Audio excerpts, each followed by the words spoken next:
So then I brought the apples home. I give them. Elizabeth Bennett felt her first entrepreneurial impulse at the age of 16. Every day in America, we waste enough food to fill the Rose Bowl Stadium, which is a 90,000 seat stadium. And meanwhile, 1 in 6 Americans are going hungry. And I just really think there's something horribly wrong with that, and I wanted to do something about it. A decade later, and you're listening to Bennett's elevator pitch for her 2-week-old company called Fruit Cycle.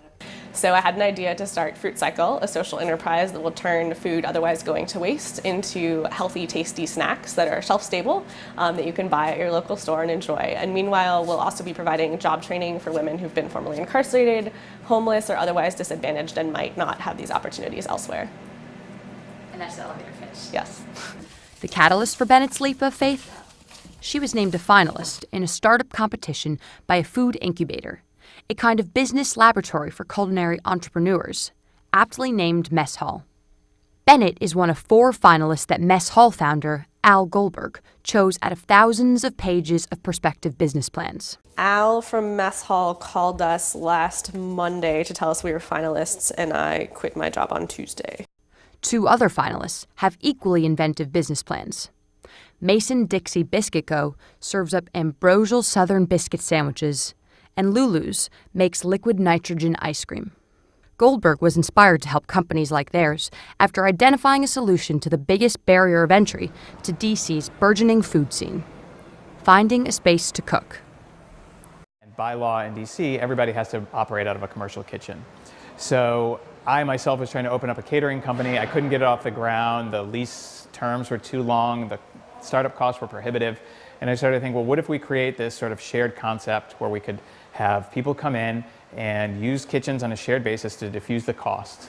And it just sort of morphed into this whole food community, because it doesn't just start and stop with space. Goldberg's term, food community, a core refrain of his concept, sits tidily under the Mess Hall logo painted on its sprawling brick expanse in Northeast DC. What was once a 10,000 square foot mid-century warehouse has been converted to a professionally equipped playground for budding chefs. Saturday marks the finale of Mess Hall's competition as well as its grand opening. The 4 finalists will pitch against each other for an entrepreneur's dream come true: free membership to Mess Hall for 6 months and a $500,000 investment opportunity from Equity Eats, a crowdfunding platform that's like a Kickstarter for foodies. So I'm trying to get a website built before the finale. I'm trying to increase my social media.